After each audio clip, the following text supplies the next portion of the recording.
안녕하세요. 이제 요한계시록이 이제 끝이 이제 보이기 시작을 합니다. 다들 뭐 어렵다고도 하는데 공부하시면서 어떤 생각이 드셨는지 모르겠습니다. 그러나 요한계시록 공부해 보면 이렇게 뭐 특별히 막 복잡하고 어려운 책은 아니라는 것 우리가 충분히 알 수 있죠. 그래서 이제 우리가 그 12장부터는 뭘 다뤘습니까? 보충 설명. 그래서 전쟁이 빠지고 그 대신에 마지막 주인공인 적그리스도의 이야기가 굉장히 길게 나타났습니다. 그래서 12장은 적그리스도의 배후가 뭐냐, 그 다음에 13장은 이제 적그리스도의 역사, 그 다음에 14장부터 16장까지는 적그리스도와 싸워서 이겨야 될 이유, 져서는 안 되는 이유, 이제 이런 거. 그 다음에 17장과 18장은 왜 이 세상의 심판을 받는 거냐, 이유는 바로 음료 때문이다. 음료는 바로 인본주의, 영적 배경은 사탄이다. 그래서 이런 내용들을 우리가 봤고요. 그리고 이제 드디어 19장에는 예수 재림, 주님의 재림. 그래서 어린 양의 혼인잔치, 이제 그 나라가 임하고, 그리고 이제 아마겟돈에 모인 적그리스도와 짐승과 그의 무리들을 잡아서 지옥에 던져놓음으로써 창세기 3장 15절의 역사가 이제 그 중에서 후손과 후손의 싸움이 마무리되는 이런 내용들을 우리가 정리를 해봤습니다. 그러니까 다니엘서 11장 40절부터 12장 3절까지 이야기가 계시록 속에서 계속 이렇게 반복되면서 3번에 걸쳐서 등장하고 있다는 거 충분히 이해하셨으리라고 생각을 합니다. 결국은 다니엘서 11장 40절로 45절 그리고 12장 1절로 3절의 이야기가 무엇입니까? 전쟁, 남북전쟁. 그 다음에 하나는 적그리스도 등장, 예수 재림, 하나님 나라, 성도의 영광, 이거 아니겠습니까? 계시록은 바로 그렇게 어려운 책이 아니라 바로 그런 부분들을 다루는 책이다 하는 것입니다. 자, 이제 예수님이 19장에 재림하셨으니까 그러면 이제 20장, 21장, 22장은 이제 뭐냐? 네, 20장, 21장, 22장. 이것을 한마디로 하나의 제목으로 하나님의 나라 이렇게 말합니다. 하나님의 나라. 네, 하나님의 나라. 자, 그런데 이 하나님의 나라를 우리가 여러 가지로 표현해요. 천국, 뭐 새하늘과 새 땅, 낙원, 무슨 뭐 아버지의 집, 또 무슨 뭐 주님의 여러 가지로 다 표현을 하는데, 자, 이제 예수님이 오셨어요. 자, 주님이 재림을 하셨습니다. 여기에 재림을 딱 하셨어요. 자, 19장에 예수님 재림하시는 거예요. 그러니까 20장부터 22장까지는 재림 다음에 벌어지는 이야기입니다. 다음에. 근데 이게 예를 들어서 20장만 있다든지 21장, 22장, 20장이 없고 21장, 22장이 있다든지 그러면 설명이 좀 쉬워지는데 이게 20장이 있고 그 다음 21장, 22장이 있단 말이죠. 요대로 하면은 자, 19장 다음에 20장이 있어요. 20장. 여기는 천년왕국이라는 말이 나옵니다. 천년왕국. 네, 천년왕국. 그 다음에 이제 그 다음에가 이제 요게 나오는 거예요. 요게. 그 다음에가 이게 새하늘과 새 땅. 네, 새하늘과 새 땅. 네, 이거는 영원한 나라입니다. 이 새하늘과 새 땅은 영원한 나라예요. 왜냐하면은 21장, 22장을 우리가 연구해 보면은 이게 천국입니다. 네. 왜냐하면은 여기에 하나님이 계셔요. 하늘의 보좌가 여기에 있고 그 다음에 이곳은 영원한 곳이고 이게 바로 영원한 나라고 그리고 성도들이 이곳에서 영생하는 곳이고 이게 하늘과 새 땅의 천국이고 그렇습니다. 근데 이제 이 부분이에요. 그래서 이 부분 때문에 여러 가지 견해가 나옵니다. 여러 가지 견해가 나오는데 하나는 요대로 믿는 견해가 있어요. 요대로 믿는 견해. 그래서 예수님 재림하시면은 천년왕국. 다만 이 천년왕국은 어디에서 이루어지냐면 지구에서 이루어져요. 지구에서. 그래서 지구가 다시 회복된다. 무엇처럼? 옛날에 있던 에덴 동산처럼 회복된다. 이렇게 보는 견해입니다. 그래서 예수님이 재림하셔서 세상 심판하시고 우리 성도들과 순교자들이 세상에 남은 자들과 이 세상을 통치하는, 그래서 성도들이 왕노릇하는 이런 세상이다. 이렇게 보는 견해가 하나 있습니다.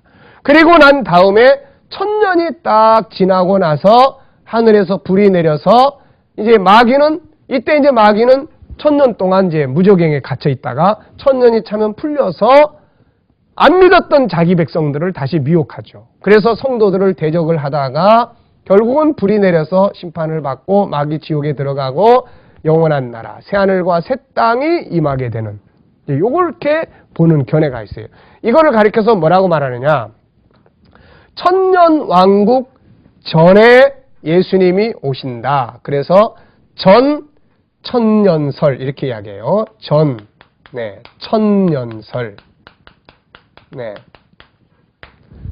천년설. 그래서 여기 천년설은 천년왕국 전에 예수님이 재림하신다. 그래서 천년설. 1000년 전에 예수님 오신다. 그 1000년 동안 지구가 회복되고, 자, 지구 안에서 이제 회복이 되니까 예수님이 왕노릇 하시고, 그 다음에 이제 예루살렘이 임하고, 그래서 예루살렘을 수도로 해서 천년 왕국이 이루어지고, 여기에 이제 누가 여기에서 이제 왕노릇 하게 되느냐? 이 내용 그대로를 보면은 4절, 내가 보자들을 보니 거기 앉은 자들이 있어 심판하는 권세를 받았더라. 내가 보니 예수의 증거와 하나님 말씀을 인하여 목배임을 받은 자의 영혼들과 짐승과 그의 우상에게 경배하지도 아니하고 이마에 손에 표를 받지도 아니한 자들이 살아서 그리스도로 더불어 1000년 동안 왕노릇하니, 이렇게 이제 이야기하는 거죠. 그 나머지 죽은 자들은 1000년이 차기까지 살지 못하더라. 그러니까 여기서 이제 부활이 두 번 있는 거예요. 한 번은 예수 재림 때, 한 번은 무신론자들, 믿지 않던 자들의 부활, 이렇게 된다. 이렇게 보는 거죠. 요거는 지구 안에서 이루어지는 나라, 이렇게 보는 겁니다. 그래서 뭐라 그래요? 천년설. 자, 그 다음에 이제 두 번째 견해가 있습니다. 또 하나의 이제 중요한 견해가 있는데, 요거는 뭐냐? 요거는 예수님 재림하시고, 예수님 재림. 이게 이제 없는 거예요, 이제. 이게 없습니다. 그래서 바로 새 하늘과 새 땅이 임하는 거예요. 바로 새 하늘과 새 땅이 임하는 견해입니다. 바로 새 하늘과 새 땅이 임하는 거예요. 자, 그래서 이게 없기 때문에 이건 뭐라고 그러겠어요? 없다. 무천년설, 이렇게 이야기합니다. 무천년설. 이거는 천년왕국이 있어요. 천년설. 이거는 무천년설.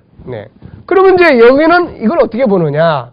이 천년왕국은 바로 예수님이 이 땅에 오시면서부터 시작된 교회가 바로 하나님 나라다. 그래서 이 1000년이라는 것은 상징적인 기간이고 정해진 어떤 완전한 정한 어떤 상징적 기간을 말하는 거지 실제적 기간을 말하는 게 아니다. 그래서 여기서는 이제 부활을 사람이 두 번 죽잖아요. 하나는 육체의 죽음, 하나는 영혼의 죽음. 그래서 부활을 하나는 영혼의 부활.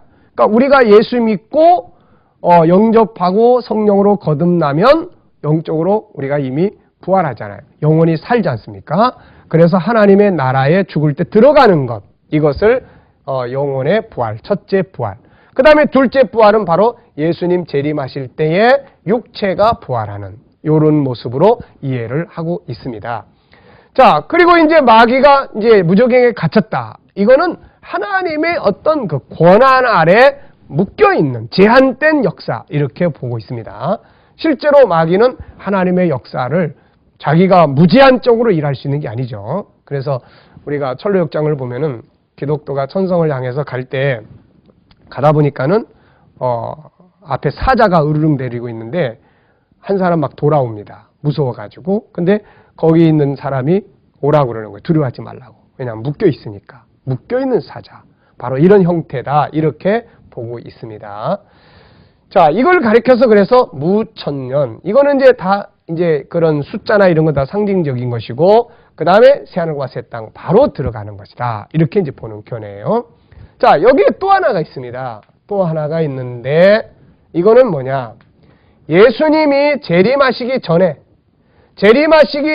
어느 기간 동안에 복음이 땅끝까지 전파돼가지고 세상이 다 복음화돼서 복음이 지배하는 세상이 된다. 그게 1000년 동안 이루어진 다음에 주님이 오신다. 그러다 보니까 1000년 뒤에 오는 거기 때문에 뭐라고 그래요? 후 천년설 이렇게 이야기하는 거예요. 근데 이 견해는 불가능한 것이다. 그래서 이것은 거의 인정하지 않습니다. 다만 이 두 가지, 하나는 전천년설, 하나는 무천년설, 이 두 가지는 다 같이 연구하고 신학교마다 따라서 약간의 차이가 있지만은 같이 연구하는 그런 과정으로 봅니다. 그래서 우리는 어떻게 보느냐? 우리는 이렇게 생각합니다. 중요한 건 예수 재림이에요. 중요한 것은 주님이 재림이에요. 주님의 재림 때에 구원이 확정된다는 이야기예요. 구원이. 뭐 여기 들어가가지고 다시 무슨 뭐 구원이 뒤바뀐다는 얘기 아니라 주님이 오실 때 구원이 확정돼서 이게 이루어지든 이 나라는 다 성도의 나라다. 천년왕국이 이루어져도 구원받은 성도들이 주인 노릇하는 거고, 새하늘과 새 땅도 성도들이 기업을 누리는, 성도들이 주인이 되는 땅이다.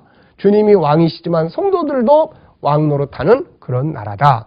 그렇기 때문에 중요한 것은 주님이 오실 때에 구원받은 자로, 어린 양의 혼인잔치에 참석할 자로, 그것이 뭐 땅에서 이루어지든 새하늘과 새 땅에서 이루어지든 그게 중요한 게 아니라 이게 이제 중요하다.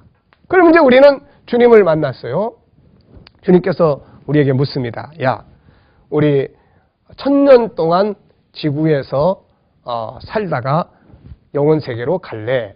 아니면은 곧바로 갈래?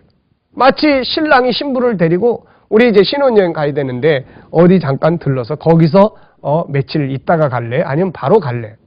있다가 가도 좋고 바로 가도 좋은 거예요. 네. 그래서 우리는 중요한 초점을 여기에 둡니다. 예수님 재림하시고 그때 다 확정이 돼버리니까요. 그럼 나머지는 지구 안에서 뭐 천년왕국이 이루어져도 우리가 주인 노릇하는 거. 그 다음에 영원 세계로 바로 가더라도 우리가 주인 노릇하는 거. 우리나라니까. 그래서 우리는 이 두 가지 견해를 다 같이 이제 지지하면서 이 두 가지는 다 이제 100% 설명이 불가능해요. 20장 그대로 천년왕국을 이야기를 해도 여기에 우리가 만들어서 보충해야 될 견해들이 필요하고, 이거를 하자니 분명히 성경에서 이야기하고 있는 것을 영적으로만 한다고 하는 것도 우리가 100% 자신 있게 할 수 있는 영역이 못 된다는 겁니다. 그래서 이 두 개는 주님 오신 뒤로 밀어넣으시면 제일 좋죠. 그래서 여기에 있는 동안에는 이런 견해가 있다 이렇게 보시고, 이 두 가지를 다 합쳐서 하나님의 나라에 임하심이다 이렇게 보시면 됩니다. 그러면은 제일 중요한 건 여기에요. 주님 오실 때 우리가 다 구원에 확실시되고 영광의 자리에 참여하게 된다면 천년왕국이 지구 안에서 먼저 이루어져도 감사한 일이고, 그 다음에 영원 세계로 바로 가서 우리의 영원한 기업을 얻어도 감사한 일이고, 우리는 그렇게 이해하고 있다 이렇게 보시면 되겠습니다. 중요한 건 이제 20장에서 앞부분에서는 마귀가 무저갱에 갇혀 있다가 그 다음에 10절에 이제 마귀가 불과 유황못에 다 던져지게 됩니다. 그래서 영원히 멸망. 적그리스도도, 그 다음에 마귀도, 그 다음에 이것들을 따라갔고 갔던 역사 속에 수많은 사람들도 다 이 안에 들어가서 이제 영원한 멸망에 이르게 되죠. 여기서도 영생이 이루어지는 거죠. 영원한 삶이 고통 속에서 이루어집니다. 그래서 세세토록 밤낮 괴로움을 받으리라 이렇게 이야기를 하고 있습니다. 그리고 이제 11절부터 15절까지는 백보좌 대심판에 관한 이야기예요. 이제 이 부분은 최종적 종결입니다. 네. 자, 그래서 이 내용을 조금 우리가 이제 정리를 해 보겠습니다. 자, 이제 천년왕국이 됐든 뭐 이제 바로 이루어지든 영원 세계가 바로 임하든 간에 이제 이 부분이 이제 부딪히는 거예요. 그래서 모든 사람들이 이제 지구상에 존재했던 모든 사람들이 다 이제 모이게 됩니다. 이제. 그런데 여기에 모이기 전에 자, 사람이 세상에서 죽어. 그럼 어떻게 될까요, 이거? 인간은 육체와 영혼을 가지고 있잖아요. 영 혹은 영혼 이렇게 뭐 영혼 육 나눠도 결국은 나눠지는 거는 육체와 영혼 이렇게 나눠집니다. 자, 이게 이제 에녹 같은 사람들은 다 이제 변화가 돼서 들어가니까 바로 이제 거기 가서 만나면 되는데 나머지 수많은 사람들은 이게 이제 죽어요. 그래가지고 이 둘이 나눠집니다. 나눠져요. 그러면 영혼은 어떻게 됩니까? 먼저 들어가는 거예요. 하나님의 나라에. 아니면 먼저 지옥으로 들어가요. 그럼 육체는 어떻게 돼요? 흙으로 가는 거예요. 이 장면을 제일 잘 보여준 것이 바로 누가복음 16장 19절로 31절입니다. 거기에 부자와 나사로라는 사람이 나오잖아요. 그래서 둘 다 죽었어요. 근데 육체는 장사를 지냈는데 그 영혼은 한쪽은 아브라함 품에, 아브라함 품은 어디입니까? 뭐 중간 단계 아닙니다. 아브라함은 하나님 나라에 들어가 있는 사람이잖아요. 그렇기 때문에 하나님 나라에 들어가고 한 사람은 지옥불 속에 들어가요. 자, 이게 바로 뭐예요? 영혼입니다. 이게 실체니까 육체는 흙으로 가지만은 이 영혼은 다 천국이나 지옥으로 바로 가는 거예요. 바로. 자, 어디 대기했다 가는 거 아닙니다. 바로 가는 거예요. 자, 그러다 보니까 이제 요 날이 딱 되면 이제 어떻게 됩니까? 이제 하나님의 창조의 목적은 뭐 영혼만 가고 육체는 아예 없는 거 이게 아닙니다. 하나님의 창조의 목적은 육체와 영혼이 하나가 되는 거예요. 하나가. 그래서 육체가 나중엔 변화가 되는 겁니다. 이걸 샘플로 보여준 것이 에녹 아닙니까? 에녹, 엘리야. 변화되는 거예요. 그래서 천국에 가서 우리가 생명나무의 과실을 먹을 수 있는 이유가 거기에 있습니다. 그래서 육체와 영혼이 이제 하나가 되는 거예요. 변화되어 들어가는 거예요. 근데 이게 따로 떨어졌어요. 왜? 죄 때문에 이렇게 되는 거예요. 죄 때문에. 그래서 이런 때가 딱 오면은 이제 먼저 가고 먼저 다 지옥 가고 천국 갔다가 이때가 딱 오면은 자, 여기에 가 있는 영혼과 땅에 있는 육체가 결합을 합니다. 살아있는 자는 변화돼서 영과 육이 변화돼서 들어가는 거고 그 다음에 먼저 죽었던 자들 요게 이제 결합을 해요. 이걸 가리켜서 뭐라고 말하느냐? 부활이다 이렇게 이야기를 해요. 부활. 예수님 재림하시면 하나는 이렇게 되는 거고 하나는 어떻게 돼요? 이게 다 합쳐진 상태에서 변화가 되는 거죠. 합쳐진 상태에서 변화가 되는 거예요. 네. 그러니까 천국에 있던 내 영혼이 이 땅에서 흙으로 돌아갔던 내 육체와 결합이 되는 거고 지옥에 있던 내 영혼이 이 땅에 있던 육체와 다시 합쳐져서 결합을 하는 거고 그래서 모두가 다 하나님의 보좌 앞에 다 이제 섭니다. 다 이렇게 서는 거죠. 이제 다 서게 돼서 여기서 그야말로 영과 육이 결합된 상태에서 최종적인 심판을 받게 되는 것이죠. 이미 그리스도 안 믿는 자는 이미 심판받았지만 이제는 최종적인 어떻게 보면은 검찰에 기소돼서 감옥에 구치소에 있다가 이제 법원에서 최종적 판결을 받는 것과 같은 의미다. 이렇게 보시면 되겠습니다. 자, 그래서 여기 보니까 이제 12절에 죽은 자들이 다 살아나요. 그리고 그 책들에 보니까는 그 책들의 생명책도 있고 또 그 외에 다른 책들도 있습니다.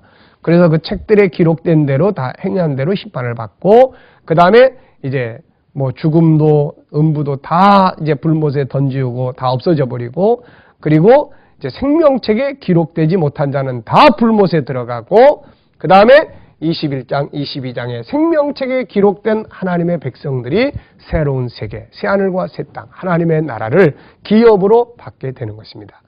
자, 그래서 이제 이 마지막 부활에 대한 마지막 그 하나님 앞에서의 보좌 앞에 다 모여서 마지막 종교를 짓는 이게 바로 이 11절부터 15절까지의 백보자 심판이다. 이렇게 말씀하고 있는 것이죠. 자, 그러면 이제 나머지는 이제 21장, 22장으로 우리가 이제 들어가게 되는데 21장, 22장. 자, 이제 천년왕국을 거쳤던 뭐 바로 들어가던 이 새하늘과 새 땅은 영원한 나라가 됩니다. 그래서 21장, 22장. 자, 이거 참 중요한 내용입니다. 21장, 22장은 정말로 역사의 모든 것이 완성이에요. 자, 그래서 21장 6절을 보시면은 내게 말씀하시되 뭐라고 말씀하냐면 이루었도다 이렇게 말씀해요. 이루었도다. 끝장났다 이게 아니라 이루었도다. 그러면 이뤘다는 말을 이해하려면 어디서 시작했는가를 우리가 알아야 되잖아요. 그래서 하나님은 영원한 세계에 계십니다. 하나님의 영원한 세계죠. 하나님은 영원한 세계 속에서 한 계획을 세우세요. 그래서 사도 바울은 만세 전에, 고린도서 2장 6절 7절 만세 전에 너희를 위하여, 창세 전에 그런 말들 나오잖아요. 하나님이 계획을 세우셨어요. 그 계획은 뭐냐? 그 계획은 그분의 형상을 가진 그의 자녀들을 창조하셔서 그분의 나라에서 영원히 복되게 살자, 그런 이야기입니다. 이게 바로 하나님의 계획이에요. 이것이 예수 그리스도 안에서 그 계획이 세워져요. 그래서 바울은 그리스도 안에서, 예수 안에서, 그 안에서라는 말을 계속하고 있는 것입니다. 그러면은 이 계획을 이제 시작하신 것이 천지창조예요. 이게 시작입니다. 천지창조. 영원 세계 속에서 시간의 세계를 만드시는 거죠. 시간의 세계를. 그래서 이 영원 세계 속에서 시간의 세계를 만드세요. 그래서 천지창조, 창세기 1장과 2장이 시작이 되는 거예요. 그래서 창세기 1장의 천지창조, 그리고 사람을 위해서 만드신 이 모든 것들이 이제 사람이 바로 하나님은 이 영원 세계의 모형으로 여기다가 뭘 만들어요? 에덴 동산을 만드는 거예요. 에덴 동산. 여기에서 그분의 형상을 가진 인간들이, 자녀들이 탄생하게 하신 겁니다. 그래서 하나님의 나라에서 우주라고 하는 것은 바로 뭐예요? 정원과 같고, 그리고 그 정원 안에 이 지구라고 하는 것은 마치 그의 자녀들이 태어나서 성장해 가는 온실과 같은 곳이다. 자, 그래서 이제 하나님께서 이 역사의 시간을 이제 움직이게 하십니다. 역사의 시간. 그래서 천지창조, 그 다음에 이제 역사의 시간에. 그래서 여기서부터 이제 시작이 되는 거야. 그래서 창세기 1장, 2장에서 똑바로 길을 가는 거예요. 역사가 거기 시작이 됐으니까 똑바로 다른 게 보지 말고, 딴 데 옆에 보지 말고 앞을 똑바로 보면은 어디가 나옵니까? 바로 이 계시록 21장, 22장의 세계가 딱 앞에 보이는 거예요. 이게 목적지예요. 그러니까 이때가 딱 되면, 요 시간이 딱 차면은 이제 뭐예요? 하나님의 계획이 완성되는 겁니다. 하나님의 계획이 완성되는 것은 하나는 백성이 완성되는 거고, 하나는 나라가 완성되는 것이죠. 자, 이렇게 돼서 이제 어떻게 됩니까?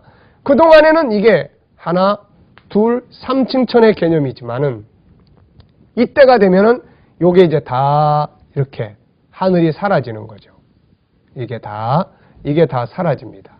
그러니까 뭐가 보입니까? 이제 바로 영원 세계가 보이는 거예요. 그동안 성령의 감동으로만 보였던 이 영원 세계가 우리 앞에 보이는 거예요. 이게 바로 계시록 21장, 22장의 이야기예요. 새 하늘과 새 땅을 보니. 그러니까 이렇게 이 나라가 임하면 이제는 하나님의 계획이 완성된 거예요.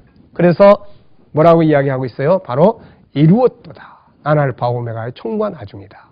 이것을 이긴 자들, 승리한 자들. 에덴 동산에만 있었으면 그냥 태어나면 되는데, 범죄하고 쫓겨난 다음에는 다시 태어나는 본 어게인, 예수 그리스도의 피로 죄사함 받고 성령으로 다시 태어나는 역사가 필요해요. 이 역사를 가진 하나님의 자녀들이 이 나라를 기업으로 받아서 하나님과 함께 영원히 복되게 사는 이런 역사가 완성이 되게 되는 것입니다. 주님은 바로 이 시간이 오도록 기도하라고 그랬어요. 나라가 임하옵시며 뜻이 하늘에서 계획된 것처럼 이 땅에서도 이루어지리라. 이것이 속히 임하기를 위해서 기도하게 하신 겁니다. 그렇기 때문에 수많은 구약의 선지자들은 이 세계를 본 거예요. 이 안에 살고 있었지만 이들은 성령의 감동으로 이 세계를 봤어요. 여기를 봅니다. 그 다음에 예수님은 여기서 오셨어요. 이 세계에서 오셨어요. 그 다음에 사도 바울은 여기를 가서 봤어요. 그러면서 셋째 하늘에 있더라. 사도 요한은 이 나라가 임하는 장면을 보고 이 이야기를 한 것입니다. 그래서 성경 전체는 바로 이 나라가 중심이 되고 있는 거예요. 이 나라가 중심이 돼서 보여주고 있는 것입니다. 자, 이제 다음 시간에는 이제 우리가 새하늘과 새 땅으로 한번 들어가서 우리가 기업을 얻게 될 나라, 성경 66권이 증거하고 있는 나라, 우리의 꿈이 실현되어 있는 나라, 그 거룩한 나라가 어떻게 이제 생겼는지, 어떤 모습을 가지고 있는지를 우리가 한번 살펴보고 요한계시록의 역사를 마치려고 합니다. 자, 수고하셨습니다. 감사합니다.